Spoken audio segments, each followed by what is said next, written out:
Assalamualaikum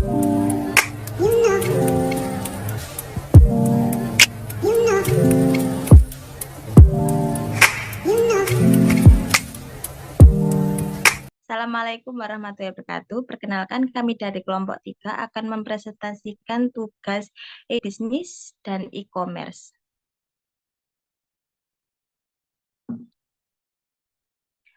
Untuk yang pertama, yaitu perbedaan e-commerce dan e-bisnis. Yang kedua, persamaan e-commerce dan e-bisnis.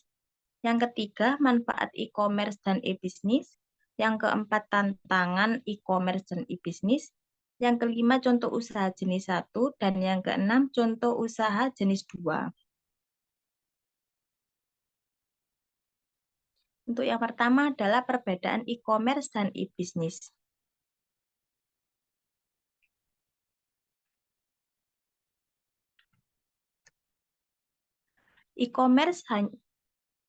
Perbedaan e-commerce dan e-bisnis yang pertama adalah e-commerce hanya menjalankan tugasnya sebagai media transaksi jual beli secara online saja, sedangkan e-bisnis lebih ke arah edukasi dan juga menjaga agar pelanggan paham lebih banyak tentang manfaat dari sebuah produk maupun jasa yang didapat dari sebuah transaksi online.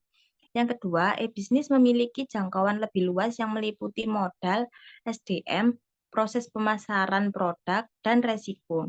Sedangkan e-commerce hanya sebatas proses jual beli jasa atau produk melalui jaringan internet. Yang ketiga, e-commerce berorientasi pada transaksi perolehan uang yang melibatkan pertukaran uang dengan barang atau jasa. Sedangkan e-bisnis berorientasi pada kepentingan jangka panjang yang bersifat abstrak. Persamaan e-bisnis dan e-commerce yaitu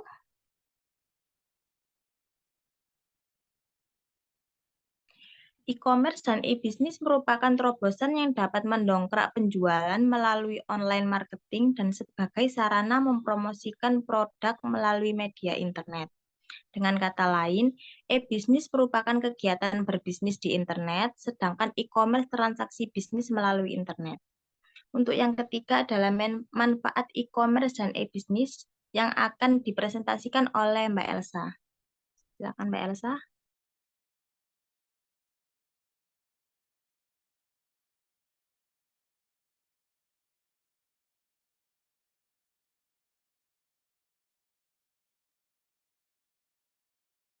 Mohon maaf loudspeaker-nya dinyalakan Mbak Elsa. Baik, di sini saya ingin menjelaskan tentang e-commerce. Yang pertama, bagi perusahaan, pengurangan biaya operasional, berkurangnya biaya lemburan, inovasi model baru, kecepatan time to market. Yang kedua, bagi konsumen, pengiriman atau penyampaian segera, memberikan informasi yang detail, tidak dikenakan pajak penjualan. Yang ketiga, bagi masyarakat, memudahkan mendapatkan layanan umum, meningkatkan kualitas hidup, dapat menolong masyarakat yang kurang mampu.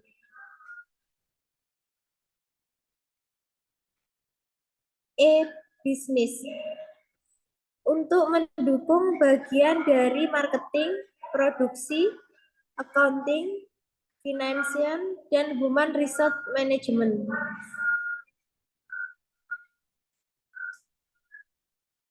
Yang keempat, tantangan e-commerce dan e-bisnis akan dilanjutkan oleh Tanti. Tantangan e-commerce dan e-bisnis. Yang pertama, e-commerce, model bisnis, perusahaan harus mengetahui terlebih dahulu bisnis apa yang akan dijual, apakah makanan atau mungkin fashion. Penipuan. Banyak sekali penipuan yang sering terjadi mengatasnamakan perusahaan tersebut yang mengakibatkan berkurangnya kepercayaan konsumen. Keterbatasan SDM yang mengakibatkan keterlambatan pasokan. Kepercayaan dan risiko konsumen. E-bisnis yaitu kompetitor, digital marketing, target pasar, meyakinkan calon pembeli, finansial, dan kecepatan pelayanan. Selanjutnya, untuk contoh usaha yang menggunakan bisnis jenis 1 akan dilanjutkan oleh Mbak Dia Pitaloka.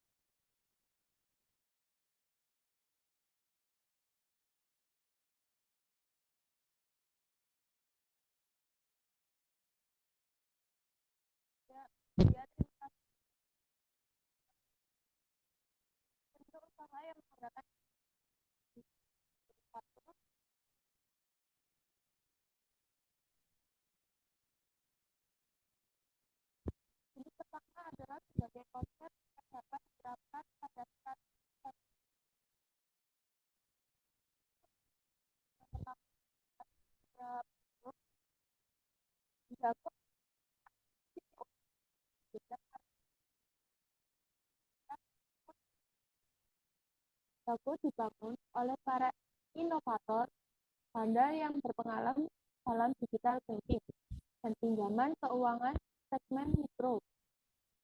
Jago dikembangkan untuk menjadi pionir keuangan digital di Indonesia dengan menghadirkan solusi keuangan yang berfokus pada kehidupan atau yang disebut dengan Touch-Centric Finance Solution. Next. Yang kedua ada Bank Aladin. Bank Aladin adalah bank syariah yang membuka dan mempermudah akses layanan perbankan syariah yang berbasis digital agar dapat melayani seluruh lapisan masyarakat serta menjalin kerjasama dengan pelaku industri di berbagai sektor. Keamanan dan kenyamanan nasabah juga menjadi prioritas kami dalam memaksimalkan penggunaan teknologi informasi guna mengembangkan produk pendanaan, biaya pembiayaan, dan jasa-jasa perbankan lainnya, seperti transfer dana, pembayaran, pembelian, dan lainnya. Selanjutnya,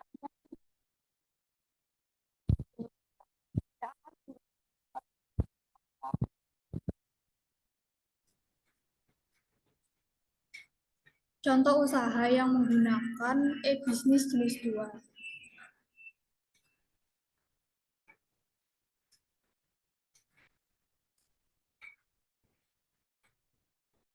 Jenis kedua sendiri yaitu digunakan sebagai kata sifat untuk menggambarkan bisnis yang terutama beroperasi secara online, yaitu mereka tidak memiliki fisik kehadiran di jalan-jalan tinggi dan berusaha meminimalkan layanan dan dukungan pelanggan melalui mengaktifkan web self-service, yaitu pelanggan melayani diri mereka sendiri sebelum, selama, dan setelah penjualan.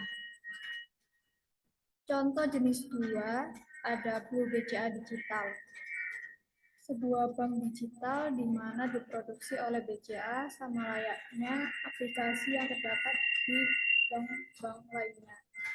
Tentu saja tujuan adanya Blue BCA itu sendiri adalah memberikan kemudahan bagi para nasabah BCA. Secara garis besar, Blue memang tidak berbeda jauh dengan BCA Mobile, yang mana merupakan aplikasi mobile banking milik bank BCA. Namun jika dilihat dari fungsinya, Blue BCA bisa dibilang lebih maksimal, karena lewat Blue semua transaksi baik transfer, bayar, beli, hingga lain sebagainya dapat dilakukan tanpa adanya batas waktu. Terima kasih, saya kembalikan ke moderator.